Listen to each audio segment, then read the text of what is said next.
ഇതാണ് അൻവർ. ഇത് അൻവറിന്റെ ബേബി. ഇതിനിടെ അൻവറിന്റെ ബേബിക്ക് ഒരു ബൈക്കുകാരൻ വന്നിട്ട് ചെറുതായിട്ടൊന്ന് തട്ടി. അപ്പൊ അൻവർ എൻ്റെ അടുത്ത് വിളിച്ചു ചോദിച്ചു, ഇവിടെ കൊണ്ടുവന്നു കഴിഞ്ഞാൽ 100% ആക്കി തരാൻ പറ്റുമെന്ന്. അപ്പം അൻവറിന്റെ വാക്ക് കേട്ടപ്പോൾ തന്നെ എനിക്ക് മനസ്സിലായി അൻവർ ആകെ പതറിപ്പോയി എന്നുള്ളത്. ഓക്കെ, ഞാൻ അൻവറിനോട് പറഞ്ഞു ധൈര്യമായിട്ട് കൊണ്ടുവന്നോളൂ അബുദാബി മോട്ടോഴ്സിലേക്ക്. ശേഷം നമുക്ക് എന്ത് ചെയ്യാം, അൻവറിന്റെ വാക്കുകൾ കേൾക്കാം.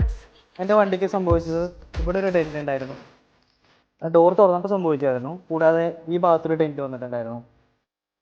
അപ്പോൾ എൻ്റെ സംശയം എന്ന് പറയുന്നത്, ഇത് കമ്പനിയിൽ ചെയ്യുന്ന പോലെ തന്നെ കിട്ടുമോ, വലിയ വ്യത്യാസങ്ങളുണ്ടാവും, ഗ്യാപ്പിന് വലിയ വ്യത്യാസങ്ങളുണ്ടാവും, ഒക്കെ എനിക്കൊരു സംശയം ഉണ്ടായിരുന്നു.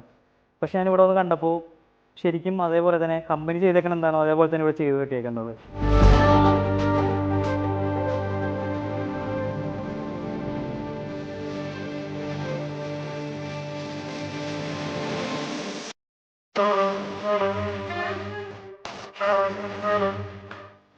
Thank you so much. ഇതുപോലൊരു വളരെ സെൻസിറ്റീവ് ആയിട്ടൊരു കസ്റ്റമറെ കൂടി ഹാപ്പി ആക്കാൻ പറ്റിയതിൽ അബുദാബി മോട്ടോറിന് സന്തോഷമുണ്ട്. Thank you so much. See you.